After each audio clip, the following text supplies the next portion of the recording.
The doer who is free from attachment, who has no speech of egotism, full of resolution and enthusiasm, and who is unmoved by success or failure, he is said to be of the nature of goodness. The karta doer of the mode of sattva goodness should be free from attachment. See how Sri Krishna keeps saying that one should be free from attachment over and over again.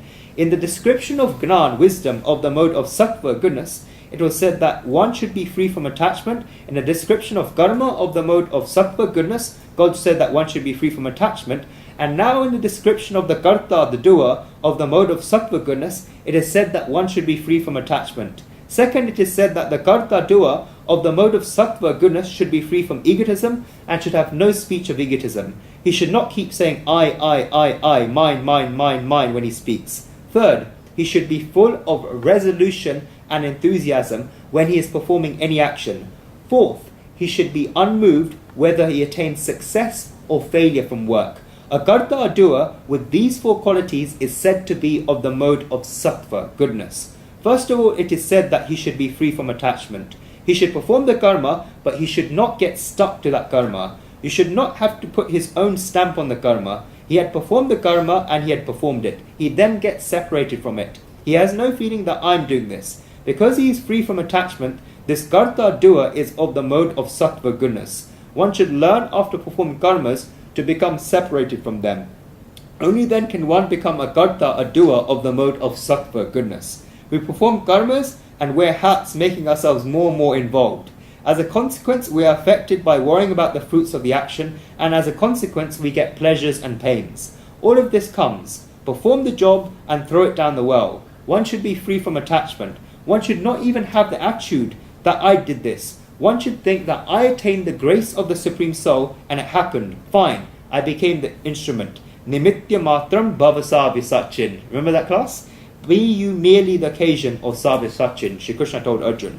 If you do this, then the attachment will go away. The scriptures show us that there are two ways in which one can become a karta, a doer, free from attachment. The first is to create a perspective. It is as if the karmas are taking place, but one is different from them. He creates such a perspective that the fruitfulness of the karma is not affected. This is because when we get involved in karmas, then we get so much involved, then we cannot go without them, and we become separated from them when it reaches such a situation that we want nothing to do with the karmas. It is not like that. Such a person is performing karmas with complete authenticity and using his complete efficiency, but despite this, he is slightly standing away from it. This is called creating a perspective. And the second thing, if I were to use the words of Vedanta, is that you should create the feeling of being a witness. This is in Vedanta, but Lord Buddha gave a lot of importance to the feeling of being a witness. He said that we should look at life with a feeling of being a witness. If you're sitting by a river and a river is flowing, then how do you look at it? You should look at life in the same way. If you do this, then you'll become free from attachment. Second, being free from egotism is very important. One should have no egotism. When a person reaches certain levels of the mode of sattva goodness, then perhaps even if he gets egotism, if the Supreme Soul's grace showers on him, then his egotism goes away. Because of habits, maybe if some egotism comes temporarily, the mode of sattva goodness is inside him so much that the Supreme Soul showers his grace on him and his egotism goes away. He becomes free from egotism and he begins to control himself by thinking that why did I keep saying I? He stops from doing this. There was such an event in the great Kalidas's life. This is a very beautiful event. Kalidas went on a victory journey.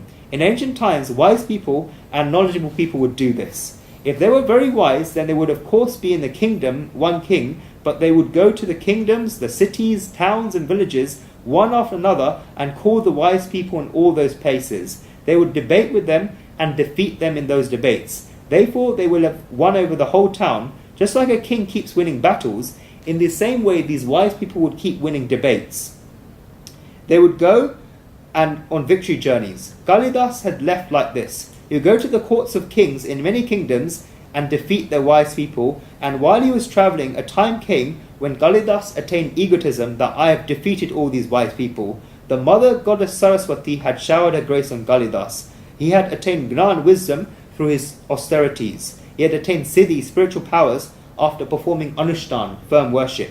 The mother goddess Saraswati thought, "Oh my dear, my son has gained egotism." The event was such that Saraswati Devi took the form of a beautiful woman and stayed with the workers of a well outside the next town in which Kalidas was going. This was Devi Saraswati herself. She took the form of an extremely beautiful woman and stayed with them. Kalidas was coming and Saraswati ji was looking at Kalidas. Kalidas realized that this woman was looking at him and that she was beautiful. He already had egotism and he thought about why she was looking at him. Kalidas looked at the woman and said a verse. Kim mam nirikashi garate ka katishtena vakratena charupati mila talochana anyam niriksha purusham tava karma yogyam naam gatam krita katim pramada vrajami. A woman standing with a pitcher by your waist, why do you keep looking at me with a tilted gaze? Your bright eyes are beautiful, but they are half closed. Why do you keep looking at me like this? This suits that work you're doing, so look at another male in this way who suits your work. I am not one who runs after people who work at a well. Look at the fun of the Sanskrit language here. The phrase garate na katishena is used. Gati means lotus. He asked why she was looking with a funny gaze. When a woman looks with a funny gaze, then the meaning becomes different from when the woman looks with a straight gaze. Kalidas asked why she was looking at him and whether something was on her mind. Kalidas asked her with egotism why she kept looking at him. Look at this. And this was the goddess Saraswati. Saraswati ji understood that he was saying this sentence with egotism. Saraswati ji gave this reply in return in the same meter in which Kalidas spoke. Satyam bravashi makratvaja banapira naham tvadartha manasa parichatami daso dhyame gatito swataluta rupo kechid bhavena bhaviteti ma vitarka. O person who has been struck by the arrows of Cupid, you are telling the truth that I am looking at you, but I am not thinking about you in my mind in the way that you're thinking about in your mind. Rather, it is such that a servant of mine has run away this morning and he looked just like you. Therefore, I'm thinking in my mind whether this is my servant or not. She did not address him by his name as she was in a form and he had come from outside the town. Kalidas had a lot of egotism towards his own grand wisdom, that nobody knows Sanskrit as well as I do, and nobody can speak like me, and thought that the town in which the workers at the well are so wise, and give such replies as if stones are being thrown, then they speak in the same meter that I spoke and gave such a quick reply, and insulted me such that they said I look like the servant who has run away, otherwise they would not look at me. What must the wise people in this town be like? I did not even want to go into this town. Kalidas ji left the town. What I mean to say is that this is the Mother Goddess's grace, and God's grace showering on us, and therefore we should be free from egotism on the inside. When egotism goes away after reaching this state of the mode of sattva goodness, the egotism that this egotism has gone away is also there in the mind of a person who is a garta, a doer of the mode of sattva goodness. Otherwise, everything else will go, but then the egotism that I have left everything comes, and there is egotism even after leaving this egotism. The person said that I have left everything. The Garta described in this verse does not even have that egotism. And when does this attitude come? It comes as a result of God's grace. Otherwise, it does not happen. One should be free from egotism. When there is an abundance of the mode of sattva, goodness, then if the Supreme Soul showers His grace, then you'll be free from egotism. And even perhaps if a splash of egotism comes, then the Lord will dry this out, as we saw from the example of Kalidas. If you look at the life of an ordinary person, then how much egotism do they have? What is this egotism of? Because of what does this egotism come, and how does this egotism go away? First of all, a person has egotism of beauty and form. The egotism of beauty goes away with age. It will go by itself. I often give the Sanskrit quote that Praptetu shoraste varshe gardvi apsara bhavet. At the age of 16, even a she-donkey looks like a celestial nymph. These are the words of great speakers, so if you want to ask them, don't ask me, go and ask the great speakers. Therefore, at that time, she may have egotism of this, but at the age of 16, even a she-donkey looks like a celestial nymph. She has this egotism. But when she goes from 16 to 26, 36, and at the very oldest 46, then no egotism remains, because now she has white hair, wrinkles, eye bags, etc. And now she feels as if there's no need to have egotism towards anything. And many people have come us whose egotism is beginning. The egotism of beauty goes with age. The next egotism that a human being has is egotism of wealth. The egotism of wealth goes away through the fear of the loss of wealth. When one gets wealth, then it comes, but after a while the person begins to get fear that it has come, but will it last? What will it happen? Will it go away? When this fear of loss of wealth comes, then egotism goes away. That is why you will see that when a person has a little, then he makes a lot of efforts to show that he has a lot. But when it comes in reality, then he makes a lot of efforts to hide how much he has. This is because after he gets wealth, he has a fear that it may go away one day, and that someone may ask for it and he will not be able to say no. The egotism of wealth goes away through a fear of the loss of wealth. The third big egotism is the egotism of power, which perhaps can be counted within the egotism of wealth.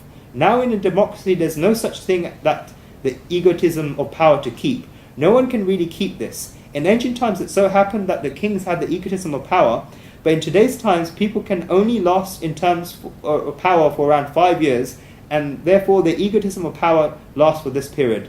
But even then, there are never more than 4 supporters underneath a chair. There are only 3. One of these supporters always pricks a person, and this is the fear of a loss of power. But the biggest egotism of all is the egotism of karmas. The reason for this is that people know that appearance is going to go away, and people have the fear that wealth may go away and the power may go away, but the karmas that a person has performed, this refers to Satkarma, divine acts, because a person cannot have egotism because of wrong deeds. That stays. The Satkarma that the person performs sticks. If a temple was being built and the person gives 10,000 rupees as a donation and has his name fixed on the donators board, now it's fixed in his mind. If he gets an egotism because of this, then saints say very nicely that the egotism of performing Satkarma, divine acts, goes away through constancy. There is only one solution to get rid of egotism of performing Satkarma, and that is to keep performing Satkarma again. The more that one's frequency of performing Satkarma increases, then the more that the person's egotism will keep reducing. The sun does not have any egotism because of the fact that it gives light. This is constant, it keeps coming. When Guruji was in college, then he read a bumper sticker that someone had put on their car. The reference was wrong, but Guruji is trying to interpret it in the right way. It read that the best way to avoid a hangover is to stay drunk. I want to say it here that if one does not wish to keep the egotism of performing Satkarma, then one should keep performing Satkarma all the time. If one does this, then no egotism of performing Satkarma, divine acts, will remain. It should become a rule for one to perform Satkarma. When we breathe, then we do not have any. Do we have any egotism of breathing? Does anyone say, "Look, I breathed"? If you do not breathe, then you will not be able to live. In the same way, the human being should feel that if I do not perform Satkarma, then I will not be able to live. That is why saints say that one should perform Satkarma as a rule. Satkarma, divine acts, should be performed every day. There should not even be one day where you have not performed any Satkarma, divine acts. Otherwise, patagya tantasya narasya jivitam. When one performs good deeds, then they get egotism as a result. If one keeps performing Satkarma, divine acts, then the egotism of performing Satkarma will go away. A Garta, doer of the mode of Sattva goodness, is such that he constantly keeps performing Satkarma, and that is why he does not even have the egotism of performing Satkarma, and he does not even have the egotism of being a Garta, a doer of the mode of Sattva goodness. A Garta of the mode of Sattva goodness should be full of Dhruti, resolution, and Utsaha, enthusiasm. I'll write about Dhruti, resolution, in detail later in this chapter, because God will show the different types of Dhruti, resolution, of the modes of Sattva, goodness, Rajas, passion, and Tamas, dullness. So now we will look at Utsaha, enthusiasm. God shows one proof here of whether the Garta doer is of the mode of Sattva goodness, and whether any activity you're doing is of the mode of Sattva. One should have Utsaha, enthusiasm. If you perform a karma with Utsaha, enthusiasm, then you'll be performing a karma of the mode of Sattva, goodness. If people say that I have to do this because I do not have any other choice, what else can I do? Then this is not of the mode of Sattva, goodness. A person should get bliss from performing any activity. From the time of beginning an activity until the time when the activity ends, Utsaha, enthusiasm, should last. This is the quality of a Karta, doer of the mode of Sattva, goodness. This means that his planning is perfect. This is the quality of a karta of the mode of sattva, goodness. Delay, the reason why the majority of people's activities are not succeeding is because they do not have utsaha, enthusiasm in activity. It is as if everything they're doing is dull. Every moment in life for them is dull, dull, and dull. They think that they have no choice, and that is why they have to do it. Neither do they have utsaha, enthusiasm in the material world. Maybe at the beginning of married life it is there, but fine, after 3, 4, or 5 years, even the material world is dull for them. They have no utsaha, enthusiasm in the children, neither do they have utsaha, enthusiasm in earning money. At least they should have utsaha, enthusiasm in earning money, that when a person leaves his home at 9 a.m. to work in his business, that he should have enthusiasm, but he's walking as if he's so tired and frustrated. We feel sorry for him, that why does this poor person have to go to work, and we tell him to go back home and sit down. People do not have enthusiasm in each and every activity that they do. People do not even have enthusiasm in bhakti, devotion. They sit down with prayer beads in their hands to remember God, but if you look at their faces, it's as if they have 2 spoonfuls of bitter medicine before picking up the prayer beads. They do not even have enthusiasm in bhakti, devotion of the Supreme Soul. They do not even have enthusiasm that they're going to meet God. Have you performed any activity with enthusiasm? The activity you perform with enthusiasm will automatically get a touch of the mode of sattva, goodness in it. This is because utsaha, enthusiasm, is the happiness of the heart, and if your heart remains happy while you perform a karma, then consider that the karma is of the mode of sattva, goodness, and at the time of performing that activity, you are a karta, doer of the mode of sattva, goodness. If you're performing an activity during which your heart does not remain happy, and you are performing it burning your heart or half-heartedly, then neither does the performer enjoy it, neither do the people performing it with him enjoy it. In society today, utsaha, enthusiasm, is dying. A person should be optimistic. The circumstances may be adverse, but so what? It is not as if all the circumstances are always in favour, and what we resolve always happens. Difficulties also come. Thinkers say it very nicely that today is a last day of my past life. Therefore all the problems and sorrows have gone, and today is the first day of my remaining life. Forget the times that are gone, forget the difficulties and problems that were there, forget what the other person said to you, and forget all of this. Today is the last day of your past life, and today is the first day of your remaining life. Now decide what you want to do now. Do you want to impose the worries, difficulties, and problems of the past in your view of the present? And do you want your whole life to go like this and be ruined? Do you want to finish your life by ruining it? You should make a resolve that from now on you want to make your life beautiful. And if a person wakes up every morning with this thought, then he'll be able to fight with utsaha, enthusiasm. One needs enthusiasm in activity. An activity in which there is enthusiasm, such an activity will light up. The next quality that a karta, a doer of the mode of sattva, goodness, has is that he is unmoved by success or failure. He is the same in success and failure. When he attains success, then he of course has utsaha, enthusiasm, but even when he attains failure, then he also has utsaha, enthusiasm. If I were to say in short, then the mental state of being a karta, doer of the mode of sattva, goodness, is that he keeps 4 things in his mind all the time. The first is that I am not weak. This is a characteristic of a karta of the mode of sattva, goodness. This person never thinks that I am a labourer, I am a nobody, I am useless, etc. He knows that he is none of these. The second thing is that the world is not bad. This is an extremely strong state of mind. He has this resolve that the world is not bad. He knows that I am not weak and the world is not bad. This is because if one does not understand these 2 first things, then I do not think they'll be able to enter into spirituality. The person who keeps considering himself to be a weak labourer and considering the world to be bad, then there is nothing that can be done. You should have the attitude that I am not weak and the world is not bad. The third thing is that life is not a punishment. The life that God has given me is not a punishment. Rather than that, I must have performed Satkarma, divine acts, and that is why the Supreme Soul has sent me here, giving me a human birth. Many people say that we've been sent in the Kali Yuga, the 4th age and the age of vice. Oh clever person, the fact that you've been sent in this age is God showering His grace on you. Who can you place in adverse circumstances? You can only place a person who you trust in adverse circumstances. If a father has 4 children, and no matter if 4 of the children are performing work together, if difficult times come in business, or if there's a person who is not paying the business any of his debts, despite phoning him 5 times, writing to him 5 times, and doing everything, if you have to personally go and meet them and they are stuck, which of the 4 children will the father send? The father will send the child on whom he has the greatest amount of faith, and the child that's the cleverest. The father will not send the weakest of the children. These circumstances are difficult, and therefore the father will send the cleverest child of all. In the same way, it is accepted that the circumstances in the Kali Yuga, the 4th age and the age of vice, are difficult, and that is why we must have looked good to God, that God must have thought that these are my well-behaved children, and these are my powerful children, I will send them. But this powerful child sat down with his head in his hands. Now what will happen to God? That is why you should understand that it is because God has a lot of faith in us that we've come into the Kali Yuga, the 4th age and the age of vice. One should have utsaha, enthusiasm. Life is not a punishment. Rather, life is a shraddha, faith, that the Supreme Soul has kept in us. Life is not a punishment, but a shraddha, faith. And the 4th thing is that God is looking after me. There is a relationship between me and God.